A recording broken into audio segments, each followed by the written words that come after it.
AccelerateAICareers. Today, we are going to address a very important problem, Leetcode51. It's a hard-level question in NQueens. This question has been asked in Amazon, Meta, and Microsoft interviews in last 6 to 12 months. It's a really important backtracking question. Now, what does this question say? So here, you have been given an n by n chessboard. Your input is n, that is the number of rows or columns in the chessboard.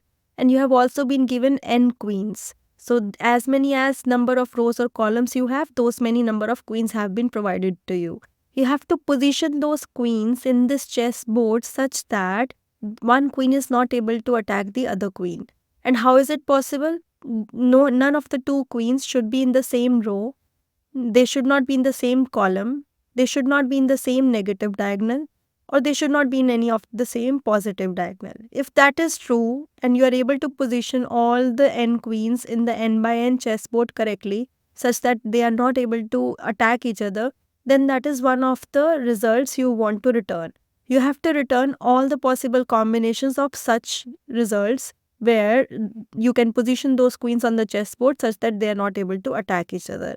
The format of the result you have to return should be this way. Each row should be combined as one string where all empty cells are represented by dots and a queen is represented by Q, and all the rows are combined together in a list, and list of all the combinations are returned in a list again. That's how you return. So this is one example given to you where your input n is equal to 4. You have been given a 4x4 chessboard and you have been given 4 queens. So as a novice who doesn't know any coding, at that time, how will I think about solving it? I will think about hit and trial method or backtracking. So I'll first position my first queen here in any one cell, randomly picking up the cell. And then I will try to position the next queen such that it is not in the same row of the prior queen. It is not in the same column of the prior queen. It is not in any of the same negative diagonal of the prior queen or in the positive diagonal.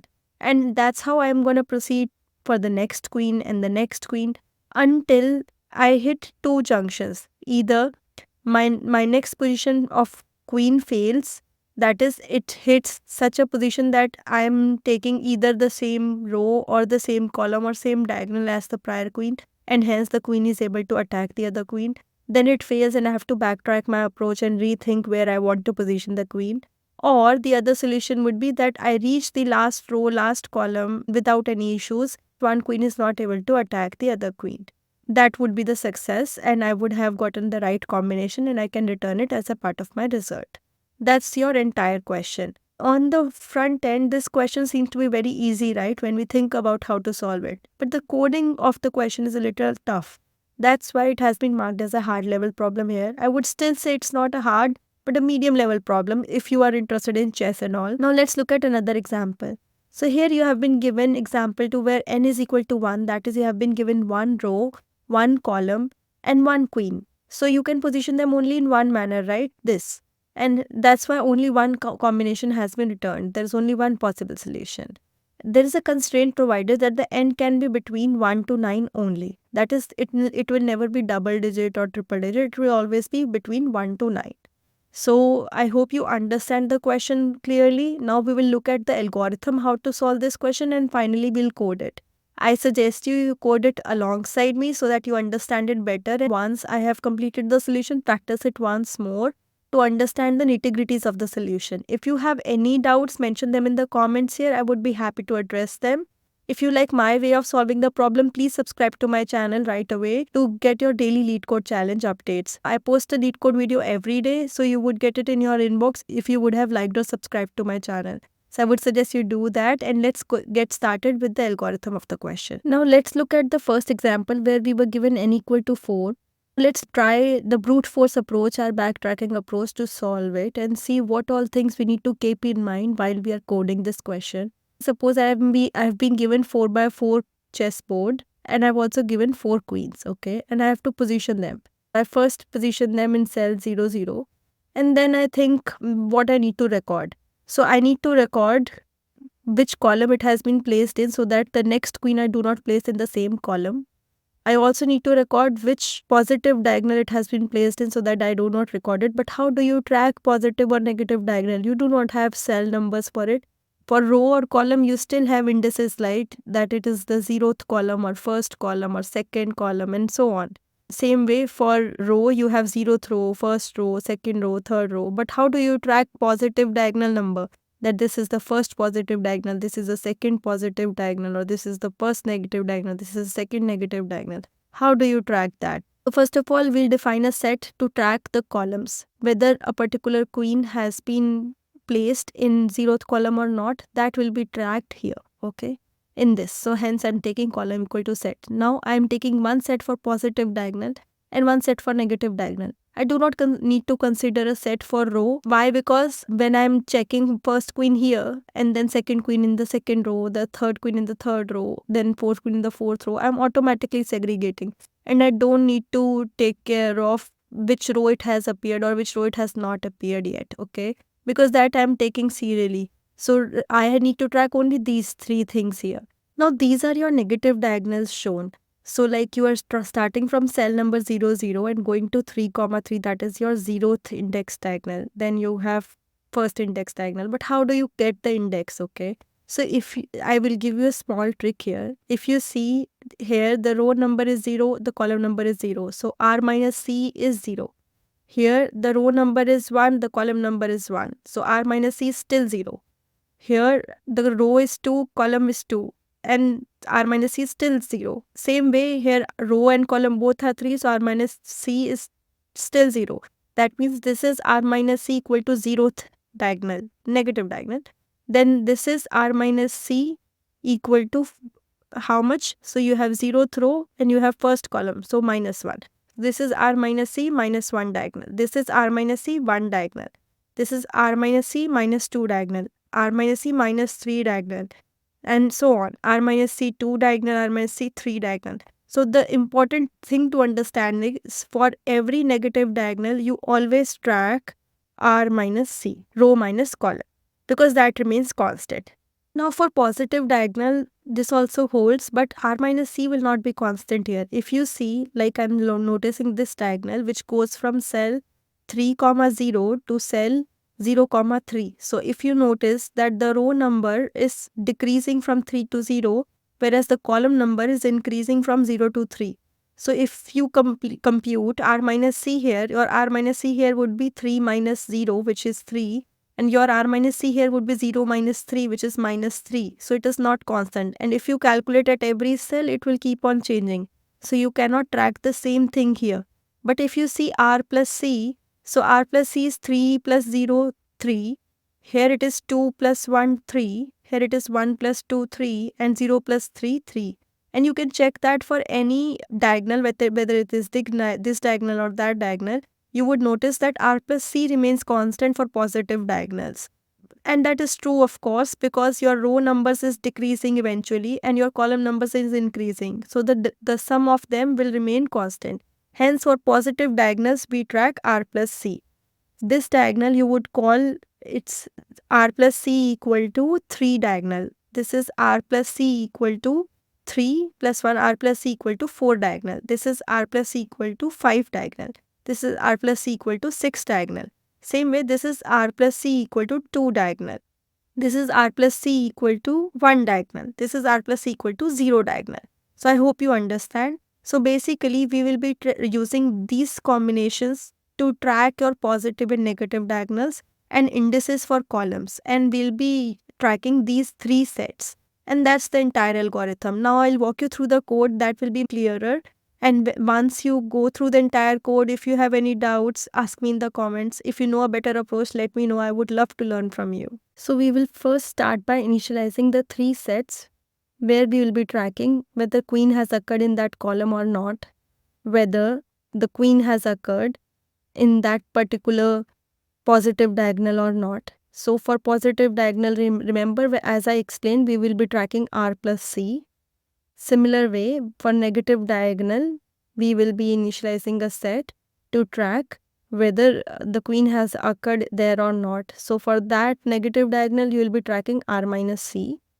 So I'll be initializing my result variable first, which is a list, which I will be returning in the very end with all the possible combinations which deem fit all the conditions such that none of the queens attack each other.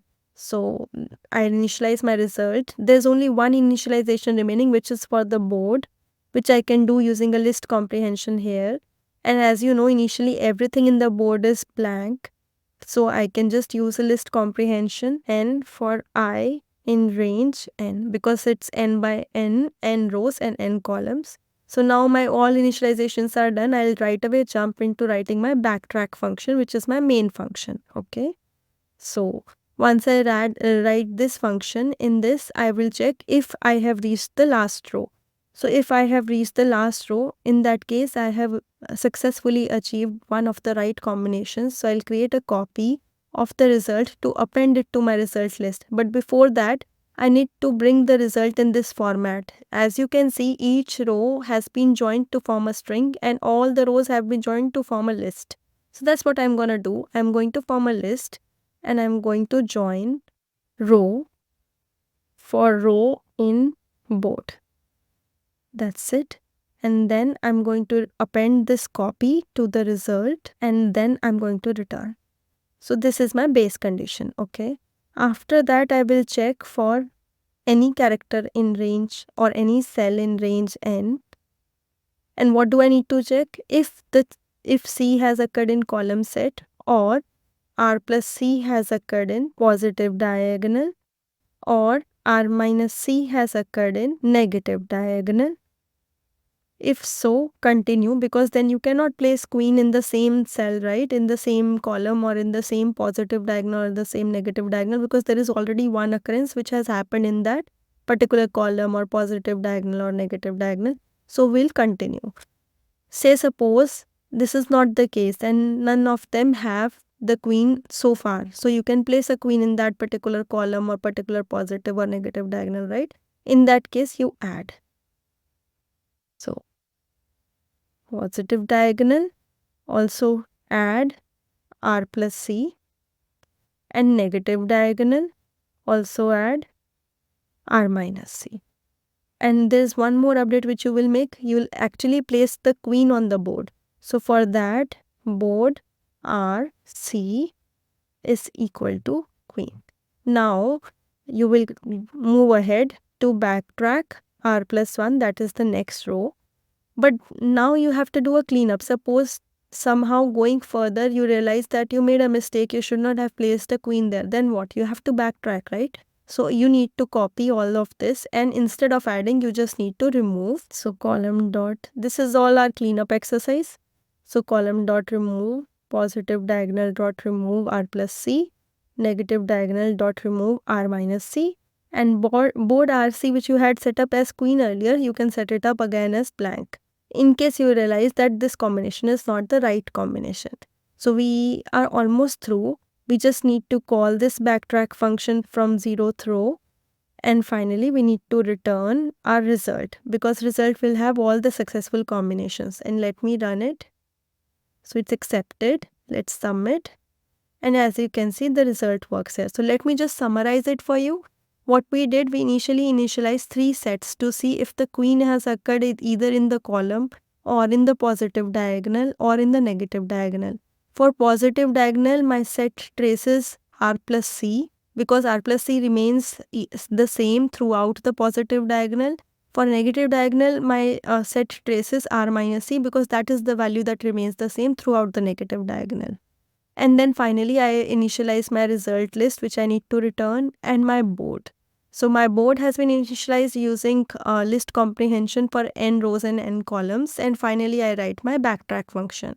In backtrack function, I'm passing row variable R, and I'm checking if I have reached the nth row. If I have reached, that means I have found the successful combination, the right combination, which does not have any queen attacking other queens. So in that case, I will create a copy of the result after bringing the result in string format for each row, and then I'll append it to the result list. And I'll also check in range n if C has occurred in column set, or R plus C is there in positive diagonal, or R minus C is there in negative diagonal.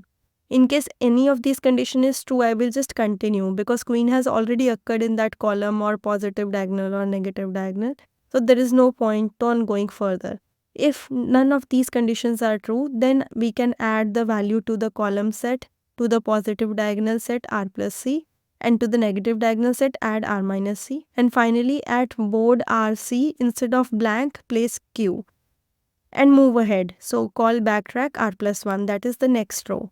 In case going further you realize that this will not work and it was a false decision, then you can take your decision back, do the cleanup, instead of adding remove all of these, and finally update board rc to dot again since you realize that this was not the right move.